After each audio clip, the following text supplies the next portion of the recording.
Assalamualaikum warahmatullahi wabarakatuh. Selamat malam semuanya teman-teman. Selamat datang kembali di channel kesayangan kita Ilo Ekstrim. Dan semoga seluruh teman-teman semuanya selalu dalam keadaan sehat walafiat tanpa kekurangan satu apapun. Amin amin ya robbal alamin. Dan pada kesempatan yang baik ini kita akan membawakan satu kisah dari Kendal, Jawa Tengah. Yang mana kisah ini dikirimkan oleh salah satu subscriber kita yang bernama Bu Ani di Kendal, Jawa Tengah. Halo Bu Ani, terima kasih kiriman kisahnya.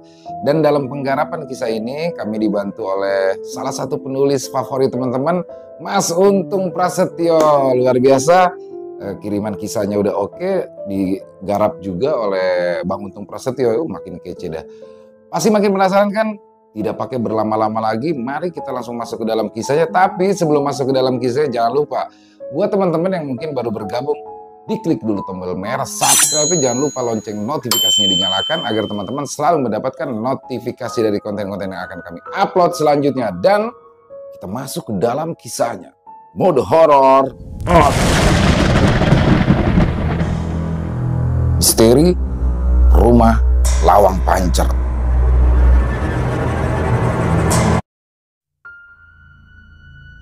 Kendal, Jawa Tengah, sekitaran tahun 1970.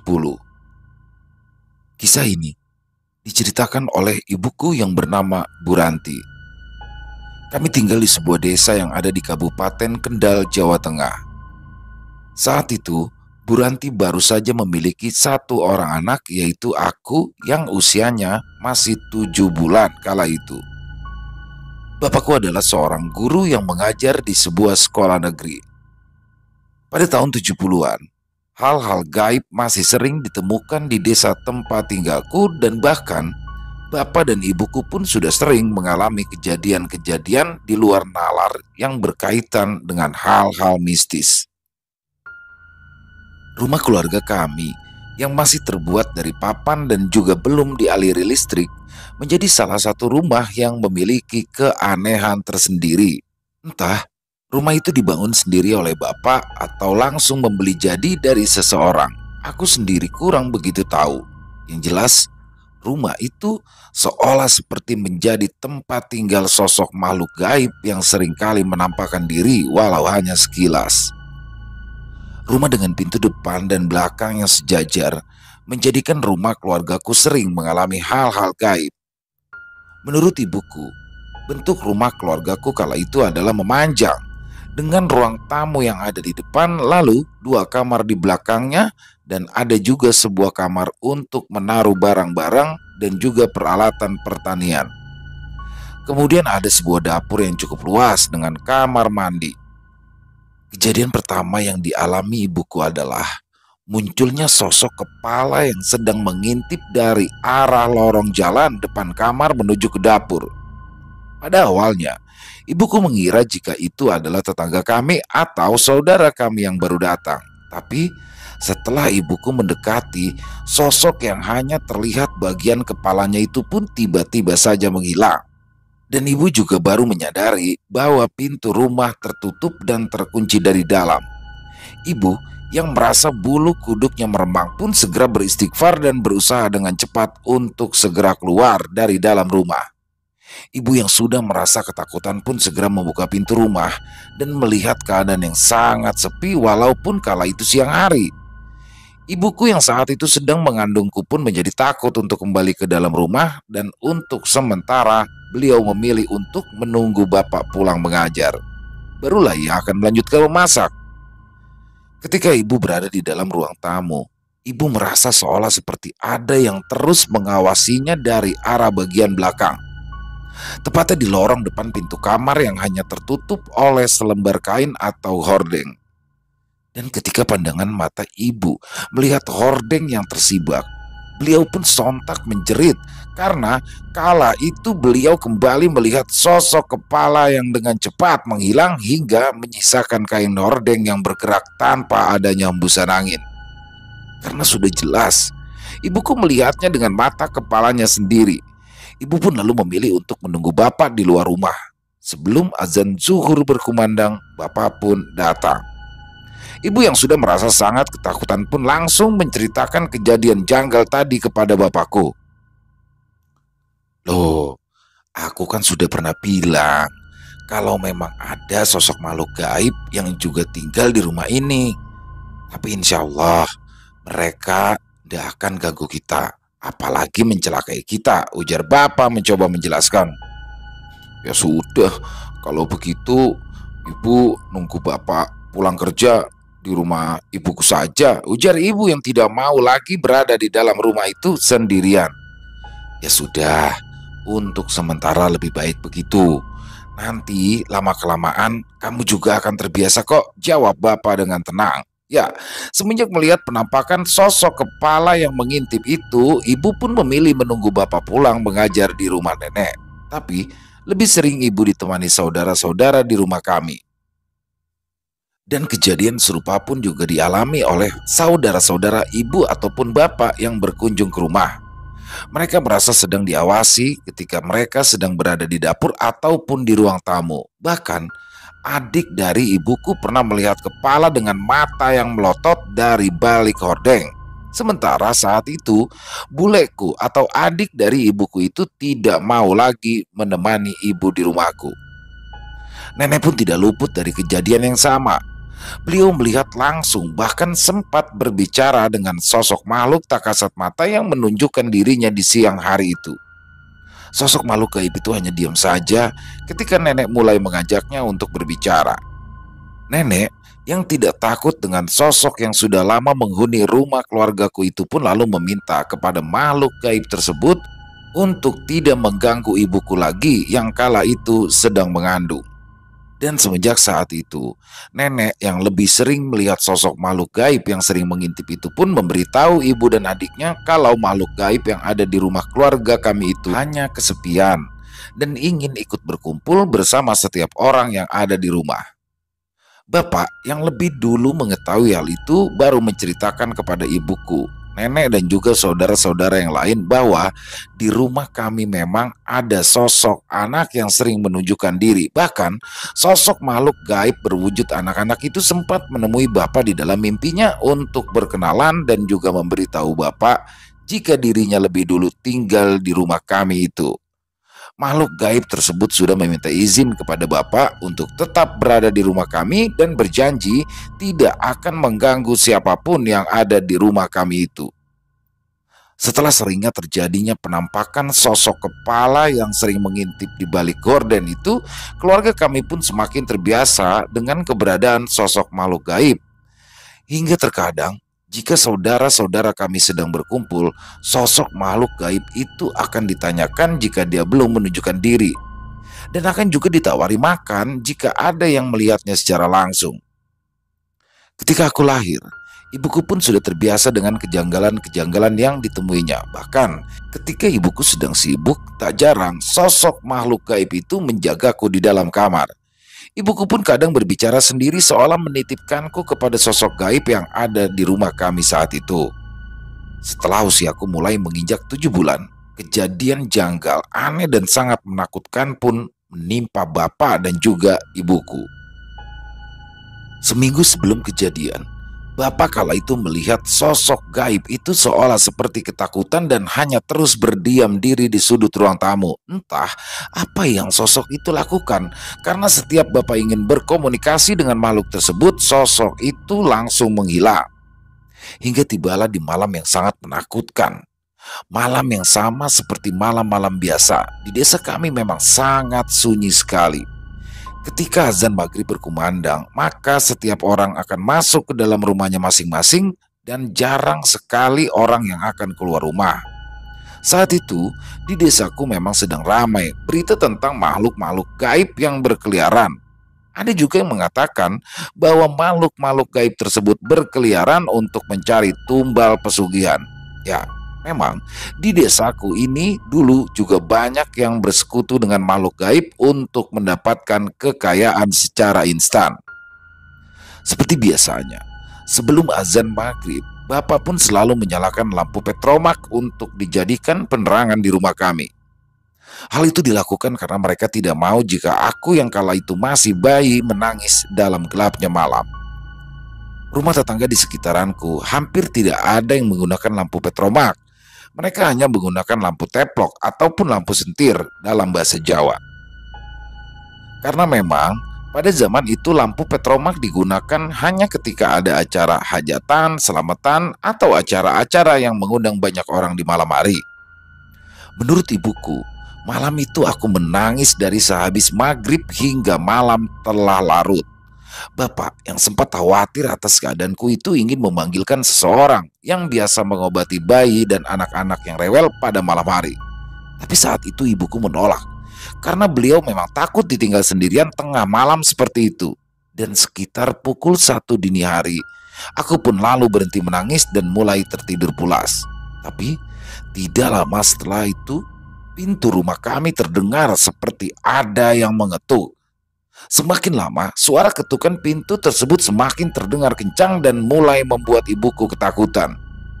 Sebelumnya Bapak ingin membukakan pintu rumah itu, tapi belum sempat Bapak sampai di ruang tamu, pintu rumah kami seolah seperti ada yang menggebraknya dengan sangat kencang. Dan kini bukan lagi suara pintu diketuk, tapi lebih seperti suara pintu yang ditendang-tendang dengan sangat kencang. Dan ketika Bapak melihat sekelebatan bayangan dari lubang dinding rumah kami, Bapak pun langsung kembali ke dalam kamar mengunci pintu rapat-rapat. Tak berselang lama, suara pintu yang digebrak di depan rumah kami pun berhenti. Tapi suara itu kini pindah ke pintu belakang rumah kami. Ya, suara keras dari arah pintu belakang pun sama seperti yang terdengar dari pintu depan. Tapi bedanya, kini pintu belakang rumah kami seperti jebol dan melayang ke arah dalam membentuk dinding kayu di bagian dapur. Tubuh Bapak dan Ibuku mulai bergetar ketika mereka berdua tahu jika sosok makhluk yang memiliki kekuatan besar itu kini sudah berada di dalam rumah. Bapak pun terus berdoa, membaca ayat-ayat suci Al-Quran untuk memohon pertolongan dan juga perlindungan dari Allah. Makhluk gaib yang menurut Bapak adalah sosok makhluk bertubuh besar dan hitam itu kini mulai mengamuk di dapur rumah. Sosok itu mulai menghancurkan barang-barang yang ada di dapur kala itu. Dan setelah itu, sosok makhluk gaib yang entah apa namanya itu mulai berjalan ke arah depan dengan menggesekkan kuku-kuku tajamnya pada dinding kayu rumah kami. Sebelum sampai di ruang tamu, makhluk itu menendang dinding kamar yang terbuat dari kayu hingga Bapak dan Ibuku merasakan getaran dari dinding kamar yang ditendang itu. Bapak yang ada di dalam kamar dan hanya berjarak kurang dari 1 meter dengan sosok makhluk tersebut mulai mendekap kupingku. Beliau khawatir jika aku nantinya terbangun dan menangis ketika mendengarkan suara bising dari amukan makhluk gaib tersebut. Setelah menendang dinding kamar tidur, makhluk itu pun berjalan perlahan ke ruang tamu dan sesampainya di ruang tamu, sosok itu mulai mengamuk lagi, mengangkat, menendang, membanting barang-barang yang ada di ruangan depan. Bapak dan Ibuku yang merasa sudah pasrah karena rumahnya hancur berantakan pun terus berdoa agar sosok makhluk yang mengamuk itu segera pergi dari rumah kami. Dan tepat pukul 2 dini hari, ketika lampu petromak yang ada di ruang tamu mati, suara bising dari amukan makhluk tadi pun perlahan berhenti dan suasana kembali sunyi. Bapak dan Ibu yang sudah mulai tenang terus berdoa agar dijauhkan dari mara bahaya malam itu. Malam yang menjadi waktu yang sangat mencekam bagi Bapak dan juga Ibuku. Di sini, Bapak pun mulai merasakan kejanggalan. Dalam hati beliau bertanya-tanya apakah para tetangganya tidak mendengar suara-suara bising tersebut. Padahal rumah kami dan rumah para tetangga saling berdekatan satu sama lain. Jadi sudah pasti jika suara amukan dari sosok makhluk menyeramkan tadi terdengar oleh tetangga-tetangga kami. Tapi mengapa mereka tidak menghampiri rumah keluarga kami kala itu dan seolah-olah membiarkan rumah kami hancur? Bisik Bapak dalam hati. Setelah dapat memastikan bahwa sosok yang mengamuk di rumah kami tadi sudah pergi, Bapak pun ingin segera keluar dari dalam kamar, tapi Ibu melarang beliau dan memintanya untuk menunggu hingga nanti terdengar azan subuh. Dan setelah 2 jam menunggu, tepat ketika azan subuh berkumandang di masjid yang ada di desaku, Bapak pun segera keluar untuk memeriksa keadaan rumah kami. Dan Betapa terkejutnya bapak kala itu. Rumah yang dipikirnya telah hancur berantakan pun ternyata semua masih dalam keadaan utuh dan baik-baik saja. Dari ruang tamu, bapak pun segera menenteng lampu teplok menuju ke dapur dan sama.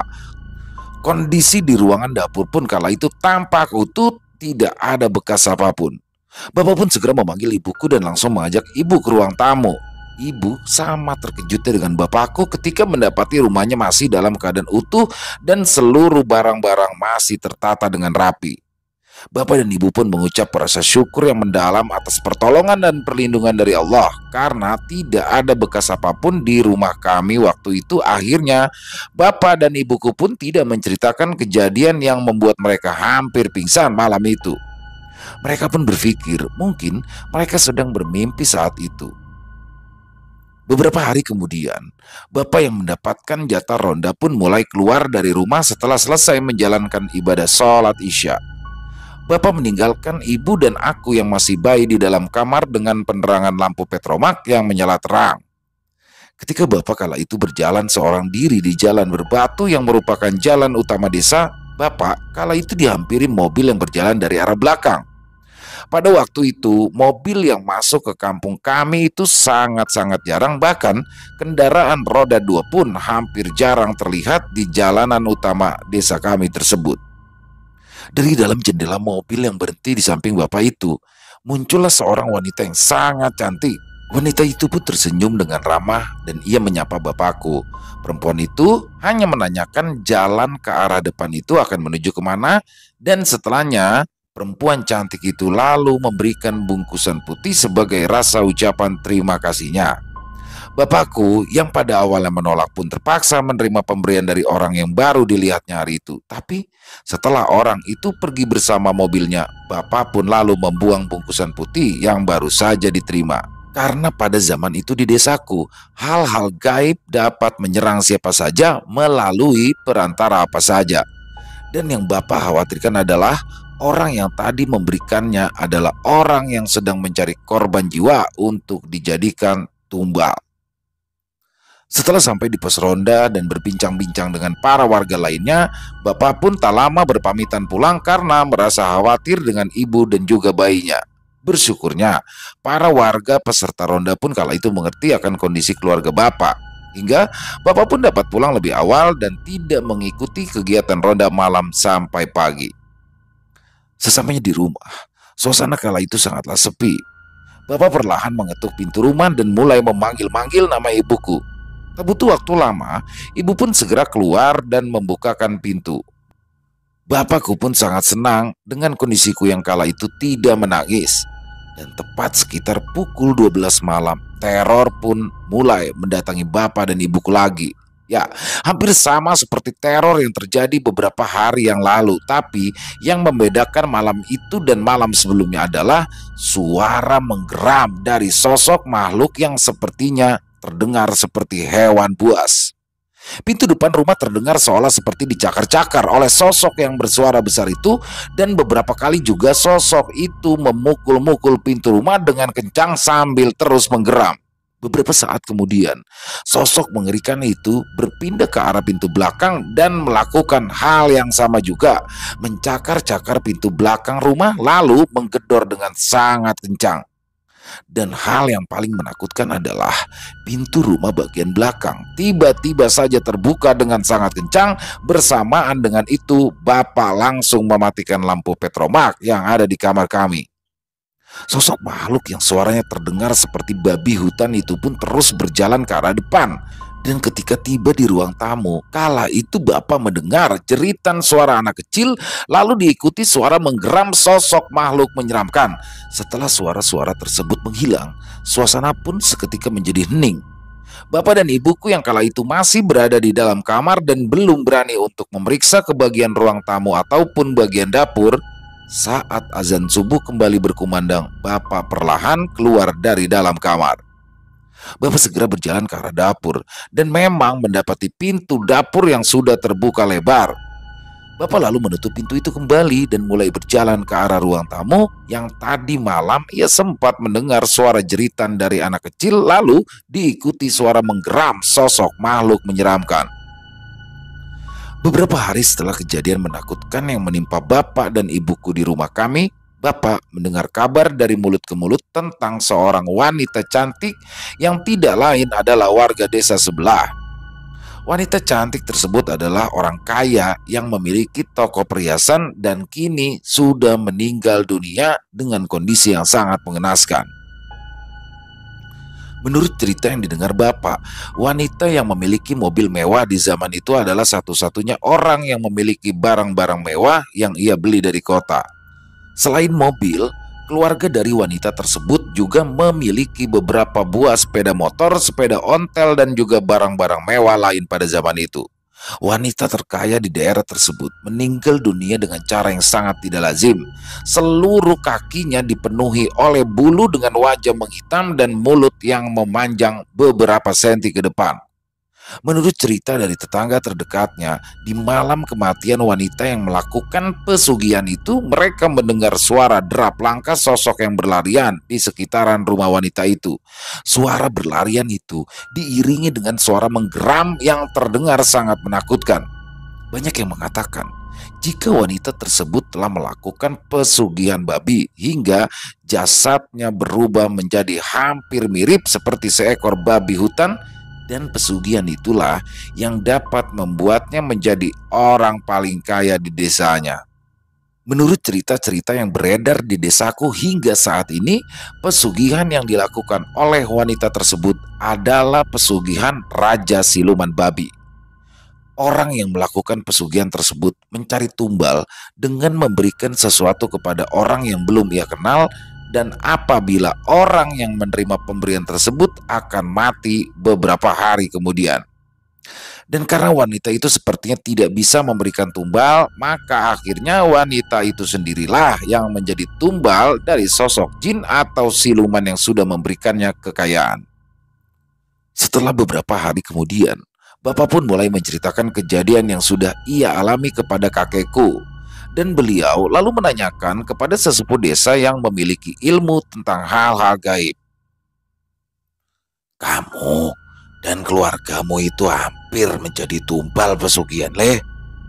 Orang yang sudah memberimu sesuatu itu adalah pelaku pesugihan yang sedang mencari tumbal. Makanya malam itu kau langsung didatangi sosok makhluk gaib yang wujudnya menyerupai babi, ujar Mbak Mino yang merupakan sesepuh desa yang memiliki ilmu paham kejawen. Betul Mbah, memang sebelum kejadian itu yang membuat saya dan istri saya ketakutan, saya itu bertemu dengan seorang wanita cantik yang menggunakan mobil di jalan kampung. Wanita itu memberikan sebuah bungkusan putih, lalu meminta saya untuk bawa pulang. Tapi saat itu perasaan saya itu tidak enak, Mbah. Seolah seperti ada yang memperingati saya untuk membuang saja barang yang telah diberikan wanita itu. Dan ketika wanita itu mulai menjauh dari tempat saya, ya saya langsung saja membuangnya ke kali yang ada di perempatan jalan kampung, Mbah. Ujar bapak mencoba menjelaskan. Keputusanmu sangat tepat. Jika sampai saja kau membawa barang itu pulang, maka salah satu dari anggota keluargamu akan menjadi korban pesugihan yang telah dilakukan orang tersebut, balas Mbak Mino. Tapi Mbah, sebelum kejadian itu, ada sosok makhluk juga Mbak yang datang ke rumah saya dan seperti mengamuk di dalam rumah. Nah, saya dan istri saya itu mendengar langsung sosok makhluk gaib itu menendang-nendang pintu belakang rumah kami, Mbak. Kami tidak berani keluar dari dalam kamar karena sosok makhluk gaib yang wujudnya hitam dan besar itu terdengar dengan jelas menghancurkan barang-barang kami yang ada di dapur. Dan setelah itu, sosok makhluk gaib itu mulai berjalan ke ruang tamu, tapi sebelum sampai, makhluk itu sempat berhenti di depan kamar kami, Mbak. Lalu mencakar-cakar dinding kamar kami, ucap bapak lagi, menceritakan kepada Mbak Mino tentang apa yang sudah dialami keluarga kami sebelum bertemu dengan sosok perempuan yang sudah memberikannya barang tadi. Nah, tidak berselang lama, makhluk itu berjalan ke ruang tamu dan menghancurkan barang-barang yang ada di sana. Tapi setelah lampu petromak di rumah saya mati, sosok makhluk gaib yang mengamuk itu pun tidak terdengar lagi, Mbah. Dan setelah azan subuh, saya keluar dari dalam kamar, semua tampak biasa. Tidak ada sesuatu yang rusak di dalam rumah kami. Ibu bapak mencoba menjelaskan lagi. Malam itu hanya rumahmu yang sangat terang, hingga sosok makhluk gaib yang biasanya mengambil sesuatu dari orang yang dibantunya mengarah ke rumahmu, jawab Mbak Mino. Jenis pesugihan itu juga sangat berbahaya. Makhluk itu mengamuk di dimensinya sendiri karena sesuatu yang biasanya disediakan untuk makhluk tersebut tidak ada pada tempatnya. Beruntung lampu petromak di rumahmu segera mati, jadi makhluk gaib yang datang pun segera pergi dari rumahmu. Ibu Mbak Mino kembali menjelaskan. Tapi memang ada yang kurang dari rumahmu itu, Le, ucap Mbak Mino dengan kedua mata yang terpejam. Maaf Mbah, di rumah saya itu memang ada sosok makhluk gaib yang berdiam diri di sana sebelum saya menempati rumah itu, Mbah, jawab bapak mencoba menjelaskan. Bukan itu, Le. Tapi rumah itu memiliki lawang pancer yang sebenarnya menjadi pantangan bagi orang yang baru saja memulai rumah tangga. Ada juga yang menganggap lawang pancer akan membawa kesialan dalam rumah tangga. Tidak dapat menyimpan uang atau penghasilan yang kau dapat ya seolah lewat begitu saja, ujar Mbak Mino lagi. Lalu sebaiknya bagaimana ya Mbak? Tanya bapakku lagi. Kau harus membedakan salah satu pintu di rumahmu. Karena pintu rumah depan atau pintu utama itu tidak boleh berjajar dengan pintu belakang, jawab Mbak Mino sambil tersenyum. Nah, sebaiknya yang kau pindahkan adalah pintu yang berada di belakang rumahmu. Karena pintu rumahmu itu sangat disenangi makhluk-makhluk gaib yang berlalu lalang di sana. Dan sebelum makhluk-makhluk tak kasat mata itu membuat lorong gaib di sana, kau harus segera memindahkan pintu belakang rumahmu supaya tidak sejajar dengan pintu depan rumahmu, imbu Mbak Mino lagi. Baik-baik Mbah, kalau begitu secepatnya saya akan merenovasi rumah saya, jawab bapak dengan mantap. Nah, untuk sosok gaib yang berdiam di rumahmu itu adalah seorang anak laki-laki yang telah gagal dijadikan tumbal. Dan dia memilih tinggal di rumahmu karena kayu yang dijadikan tiang rumahmu itulah yang disenangi oleh sosok makhluk gaib berwujud anak itu. Kayu akasia merah, ujar Mbak Mino menjelaskan sosok yang ikut menempati rumah kami. Kayu akasia merah adalah jenis kayu yang sangat langka. Kayu jenis itu memang disenangi oleh sosok makhluk-makhluk gaib. Jadi sepertinya bukan hanya sosok anak laki-laki itu yang ada di rumahmu, Le, imbu Mbak Mino lagi. Tapi sosok-sosok yang lain memang tidak pernah menunjukkan diri, bahkan sosok-sosok gaib tersebut sangat tidak ingin diketahui keberadaannya, ujar Mbak Mino. Dan setelah mendapatkan penjelasan dari Mbak Mino, bapak dan kakek pun kembali pulang ke rumah kami. Keesokan harinya, bapak dan kakek dengan dibantu oleh beberapa orang saudara kami memindahkan pintu yang berada di dapur. Tapi ada beberapa kendala yang ditemui oleh bapak dan kakek serta saudara-saudara kami yang lain ketika mencoba untuk memindahkan pintu belakang rumah kami tersebut. Kejadian-kejadian janggal sempat terjadi dan membuat semua orang terheran-heran. Tapi semua itu alhamdulillah dapat dilalui dengan baik hingga akhirnya pintu rumah kami pun sudah tidak lagi menjadi lawang pancer atau pintu yang saling bertemu antara bagian depan dan juga belakang. Setelah pemindahan pintu rumah kami tersebut, perlahan-lahan kehidupan keluarga kami pun berubah. Hasil panen padi melimpah dan kebun kopi milik bapak kini berbuah lebat yang hasilnya sangat bagus selama beberapa tahun. Percaya tidak percaya? Setelah rumah kami tidak lagi memiliki pintu yang sejajar, kehidupan keluarga kami pun kini semakin sejahtera. Jadi, terlepas dari mitos atau bukan, tapi lawang-lawang pancar memang sangat tidak baik untuk sebuah rumah. Walaupun hal-hal janggal masih sering kami temui, bahkan hingga usiaku 7 tahun, tapi semua itu kami anggap biasa saja. Karena semenjak pemindahan pintu rumah belakang, sosok anak laki-laki yang tinggal di rumah kami pun juga jarang menampakkan diri lagi, dan juga hal-hal janggal lainnya pun hanya sebatas suara-suara saja yang datangnya berasal dari bekas pintu belakang rumah kami. Dan setelah aku berusia 7 tahun, bapak dan ibuku pun bisa membeli tanah lalu membangunkan sebuah rumah untuk kami tempati. Dan rumah yang sebelumnya kami tempati itu dibeli oleh seorang tetangga dekat kami. Setelah itu dibongkar lalu didirikan bangunan baru.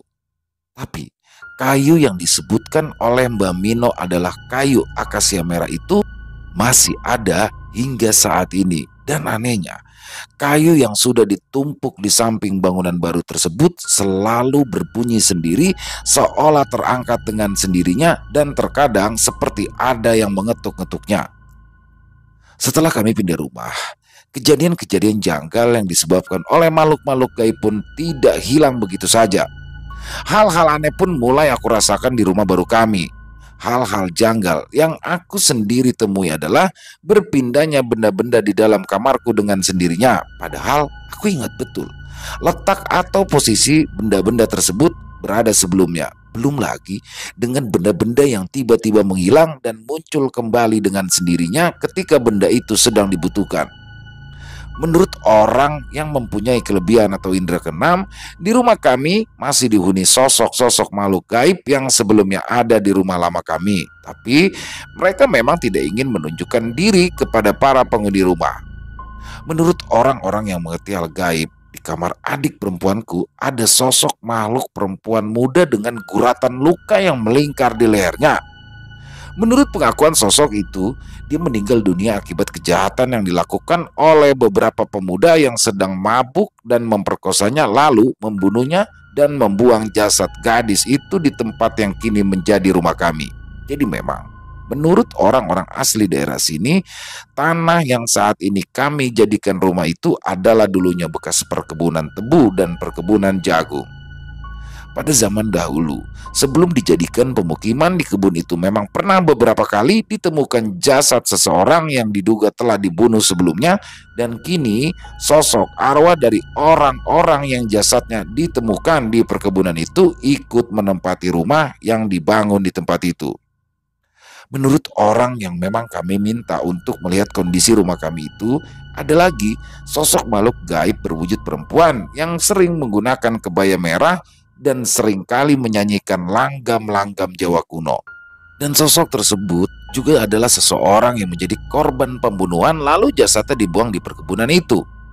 Lalu ada sosok anak kecil dan juga seorang kakek di rumah kami. Sosok anak kecil inilah yang sering kali menjahili kami. Ya, sosok itu ternyata yang sering mengambil barang-barang yang sedang kami butuhkan lalu memindahkannya ke tempat lain. Lalu sosok itu juga sering merubah posisi benda-benda seperti kursi, pajangan-pajangan yang ada di lemari, dan lain sebagainya. Tapi sosok-sosok tersebut tidak pernah mengganggu kami lebih dari itu. Memasuki tahun 90-an, waktu itu usiaku sekitar 20 tahun. Aku pun mulai melihat penampakan sekilas wajah seorang anak laki-laki yang hanya terlihat rambut sampai ke bagian matanya. Sosok makhluk gaib itu seolah seperti sedang mengawasiku. Karena aku yang merasa risih dan juga takut, aku pun lalu menceritakannya kepada bapak dan ibuku tentang apa yang sudah aku alami beberapa hari belakangan ini. Bapak dan ibuku yang sepertinya sudah lebih dahulu mengetahui hal itu pun hanya tersenyum kepadaku, lalu menceritakan siapa yang sebenarnya terus menampakkan diri dan hanya terlihat di bagian kepalanya saja. Makhluk itu dulu itu tinggal di rumah lama kita. Dan waktu kamu bayi, dia itu sering nemeni kamu di saat ibu sedang di dapur atau di saat ibu sedang mencuci pakaian di kamar mandi. Ya, makhluk itu memang pemalu. Jadi dia hanya menampakkan diri seperti orang yang sedang mengintip saja, ujar ibu menceritakan sosok makhluk gaib tersebut. Apa tidak bisa disuruh pergi saja dari rumah ini, Bu? Tanyaku penasaran. Ya, ibu ndak tahu apakah bisa disuruh pergi atau enggak, jawab ibu yang merasa biasa-biasa saja dengan sosok gaib yang kala itu sering menampakkan diri. Insya Allah, dia tidak akan mengganggu kita. Malahan dia bisa melatih dan menambah keimanan kita kepada Allah, sahut bapakku. Kamu itu, kalau kamu masih merasa takut dengan sosok-sosok gaib yang ada di rumah ini, berarti iman kamu itu masih tipis. Dan kamu perlu lebih mendekatkan diri lagi kepada Allah dengan cara rajin ibadah, berdoa, dan juga bersodakoh. Imbu Bapak lagi, dan sejak saat itulah aku pun mulai meyakini bahwa sejatinya kita hidup berdampingan dengan sosok astral yang tak kasat mata.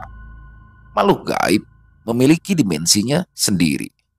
Dan terkadang letak dimensinya tersebut ada di salah satu bagian rumah kita.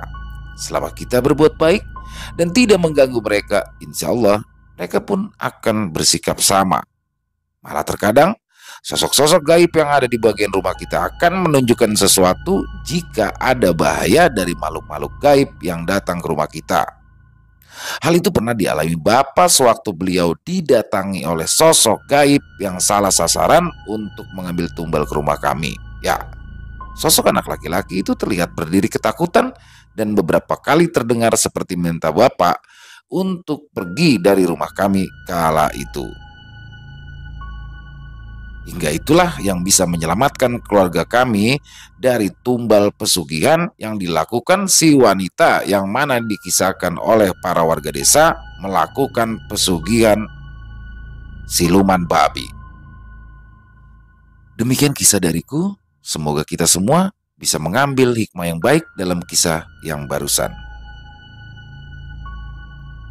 Selesai. Wow, luar biasa. Kisahnya keren banget. Dan sekali lagi Bu Ani terima kasih. Bang Untung juga terima kasih. Penggarapannya membuat kisah ini menjadi lebih hidup. Dan sedikit ini ya, kita bahas tentang Lawang Pancer sendiri. Bahwa memang banyak orang-orang Jawa terutama tuh sangat tidak akan ya membuat rumah dengan pintu yang, jadi pintu depan dengan pintu belakang itu bertemu tuh, hingga membentuk, apalagi membentuk lorong ya. Jadi pintu-pintu inilah yang diyakini bukan disukai ya, dijadikan kayak seperti jalur transportasinya ya, ala lalu lintas daripada makhluk gaib sih, yang lebih dipercaya sama orang-orang dulu seperti itu yang saya tahu. Dan memang banyak sekali orang Jawa yang masih mempercaya itu. Kembali lagi untuk teman-teman, kami tidak menggiring opini untuk percaya atau tidak, kami kembalikan lagi ke teman-teman semua. Dan saya agak tertarik tuh di terakhir itu ada di pertengahan tadi ada pesugihan yang namanya pesugihan buang uang di jalan. Jadi di mana buang uang atau barang ya. Jadi ketika yang menerima itu akhirnya menjadi tumbal pesugihan. Ini luar biasa dan memang pada saat sempat rame dulu ya, bahkan sampai sekarang. Dan keren banget, intinya keren. Di dalam satu kisah nih ada beberapa tentang rumah serem, juga tentang pesugihan. Intinya keren banget, dan semoga kisah tadi bisa menghibur para teman-teman, para pecinta penikmat horor, khususnya untuk para subscriber dari Ilo Extreme. Dan silakan buat yang mungkin punya komentar lain ya, bisa ditulis di kolom komentar ataupun sekedar saling menyapa. Dan buat yang suka dengan videonya bisa diklik tombol like-nya. Buat yang belum subscribe, jangan lupa di klik tombol merah subscribe-nya. Lonceng notifikasinya juga dinyalakan agar teman-teman selalu mendapatkan notifikasi dari konten-konten yang akan kami upload selanjutnya.